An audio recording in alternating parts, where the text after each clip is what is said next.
শহর সাজবে পুজোর মেলায় আর লড়াই হবে এবার জেলায় জেলায়। নমস্কার, অ্যাক্টিভ নিউজের তরফ থেকে আমরা আসতে চলেছি তোমাদের পুজো মণ্ডপে তোমাদের সাথে পুজোর বিভিন্ন খুঁটিনাটি তথ্য শেয়ার করে নিতে। তো এখন আমরা উপস্থিত আছি দক্ষিণ রায়তলা দুর্গাপুজো সমিতি ক্লাবেতে। তো এখন সরাসরি আমরা পাশে পেয়ে গেছি ক্লাব কমিটির মেম্বারদের ও থিম মেকারকে। তখন আমরা সরাসরি চলে যাব থিম মেকারের কাছে। নমস্কার, প্রথমে আপনার পরিচয়। সুমিত দত্ত আমার নাম। ক্লাবের বর্ষটা একটু বলবেন। ক্লাবের বর্ষ 45। তো এই বছর থিমের ভাবনা কি আপনার? এবারে থিমের ভাবনা আছে মুক্তি। এবার মুক্তি কেন, একজন যে প্রাণীকে বলি দেওয়া হয়, মোষ বা ছাগল বলুন, একজনকে বলি দিতে নিয়ে যাওয়া হচ্ছে। এই থিমটা দেখা হয়েছে ওনাদের চোখ থেকে, যাদেরকে বলি দেওয়া হয়। তো যখন টানতে টানতে নিয়ে যাওয়া হচ্ছে বলি দিতে, তখন সে মায়ের কাছে বলছে, মা তুমি তো আমারও মা, আর পৃথিবীতে যে মানুষ সম্প্রদায় আছে তুমি তাদেরও মা।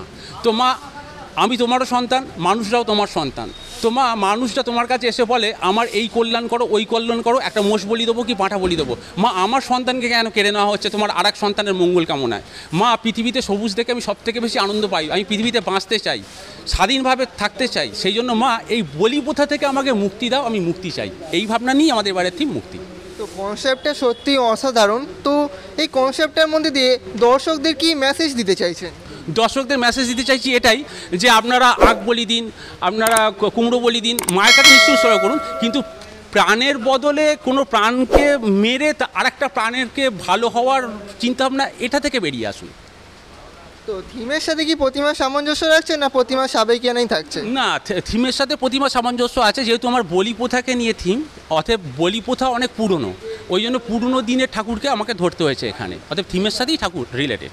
মানে থিমের সাথে সামঞ্জস্য রেখেই পুজোটা করছেন। তো মেটেরিয়ালস কিছু ইউজ করছেন না পুরোটাই হ্যান্ড পেন্টিংয়ের ওপরই থাকছে? না না, টোটাল হ্যান্ড প্রিন্টিং নয়, এখানে মেটেরিয়াল আছে, ফাইবার আছে, এখানে ব্যাগের কাপড় আছে, এখানে আয়রন আছে, মোটামুটি আমি 14-15 ধরনের মেটেরিয়াল ইউজ করছি।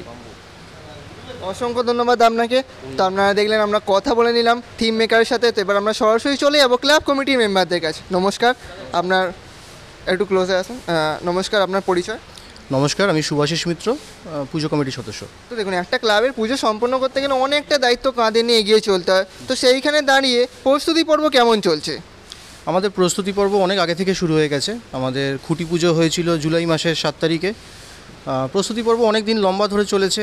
মাঝখানে আমরা তিলোত্তমার বিষয়টা নিয়ে একটু ডিস্টার্ব ছিলাম, সেই কারণে মাঝখানে অনেকটা আমরা থেমে গেছিলাম, কিন্তু আবার শেষের দিকে আমরা অনেকটা জোর কদমে লেগেছি এবং তার রেজাল্ট আপনাদের সামনেই আছে। কীরকম হচ্ছে প্যান্ডেল, আশা করব আপনাদের ভালো লেগেছে। কেমন মানুষদের ভিড় সমাগম আশা করছেন?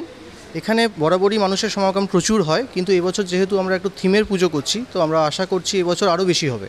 অন্যান্য বছর এখানে যথেষ্ট ভিড় হয়। দেখুন, আপনাদের মণ্ডপে যেমন একজন সাধারণ মানুষ আসবেন, তেমনি কোনো বিকলাঙ্গ মানুষ বা কোনো মানুষ এসে হঠাৎ অসুস্থ হয়ে যেতে পারেন, তো তাদের জন্য কিরকম ব্যবস্থা রাখছেন? আপনি যদি মণ্ডপের শুরু থেকে ঢোকেন, দেখবেন যেখানে প্রবেশ পথ আছে ওখানে একটা স্লোপ করা আছে।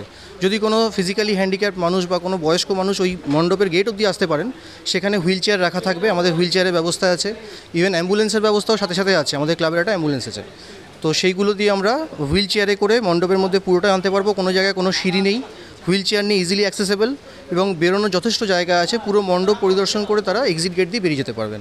আর যদি শরীর খারাপ হয়, এখানে একটা অ্যাম্বুলেন্স তো থাকছেই, তাছাড়া যদি সামান্য কোনো শরীর খারাপ হয়, আমাদের এখানে রেস্টরুম আছে, ওয়াশরুম আছে, মেন্স ওয়াশরুম, ফিমেলস ওয়াশরুম, দুটো রকম ওয়াশরুমই এখানে আছে। তো সব রকম ফেসিলিটি অ্যাভেলেবেল।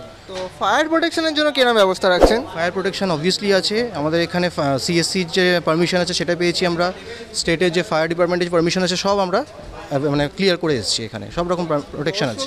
সুষ্ঠু সম্পন্নভাবে আপনাদের এই মণ্ডপ পরিদর্শন করাতে স্বেচ্ছাসেবকদের ভূমিকা কতটা? স্বেচ্ছাসেবকদের তো ভীষণ একটা বিশাল বড় ভূমিকা থাকে, কারণ যে কোনো জায়গায় যেখানে প্রচুর লোক সমাগম হয় সেখানে ভিড় ম্যানেজ করাটা একটা স্বেচ্ছাসেবকদের কাজ হয়ে দাঁড়ায়। তো আমরা সেখানে আছি, বরাবরের মতো এবছরও আছি, আমি আছি, ও আছে, আমাদের আরও পুরো ব্যাচ আছে। আমরা সবাই মিলে একসাথে হাতে হাত ধরে এটাই করবো। তো দেখুন, দর্শনার্থীদের আপনাদের এত সুন্দর মণ্ডপ, এত সুন্দর সাজসজ্জা পরিদর্শনের সুবিধাতে যদি আপনাদের ক্লাবের লোকেশনটা একটু শেয়ার করে দেন।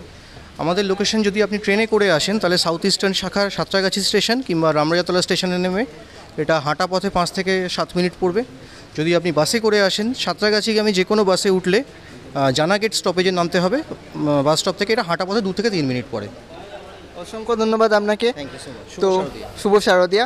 তো পুজো রিলেটেড এরকম আরও খুঁটিনাটি সুন্দর সুন্দর ভিডিও দেখতে হলে আপনারা অবশ্যই অ্যাক্টিভ নিউজকে দেখুন। অ্যাক্টিভ নিউজকে লাইক করুন, শেয়ার করুন, সাবস্ক্রাইব করুন। ক্যামেরাম্যান দেবমালোর সাথে আমি সায়ন্তন। ভিডিওটির সাথে শেষ পর্যন্ত থাকার জন্য অনেক ধন্যবাদ। Thank you.